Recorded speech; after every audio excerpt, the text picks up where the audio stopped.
Everybody, my name is Kyle Kauk and welcome to my video review for AOC 1401 week 4.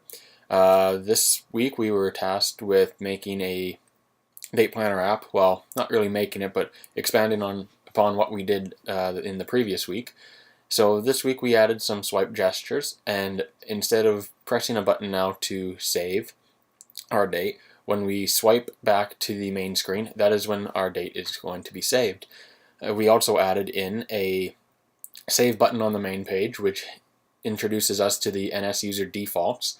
So basically, if you press the save button, everything that's in our text view at the moment will be saved, and when the next time the user opens the application, all those events will be displayed. I'm just going to quickly show this running on my iPad.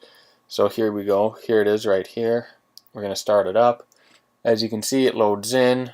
If I back out, you can see it this way.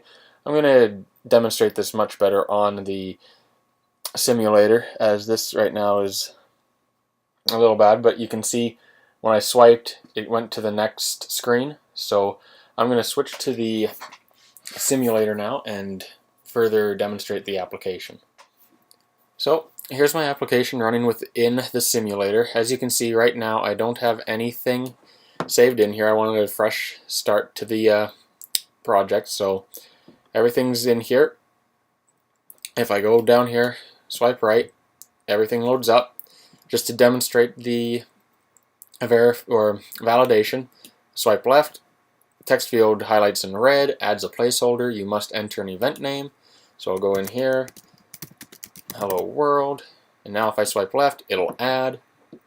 Let's just go back down. We'll add one more.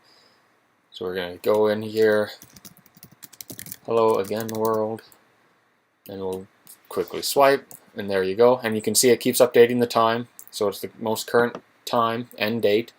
So now we'll click on Save Current Events. We'll quit the simulator, and now just take this moment to go over my code a little bit.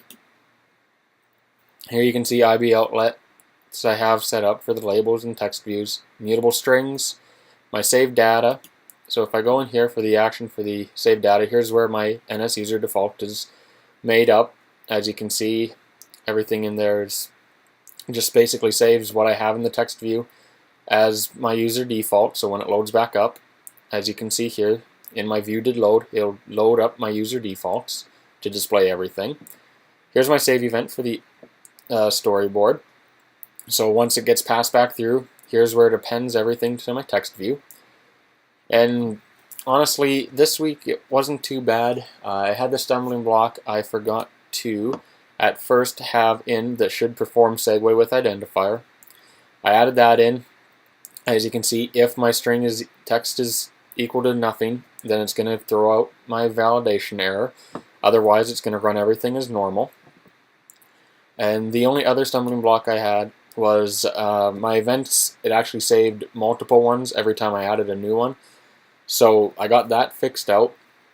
So everything's working as intended now. So let's start this up again. And hopefully it's going to load. There we go. Loads up. Scroll to the top. As you can see, my defaults are in there. Hello world and hello again world. So everything is working as intended. I hope everyone had a great month and a great final project, and I look forward to seeing you in future classes. Thank you very much.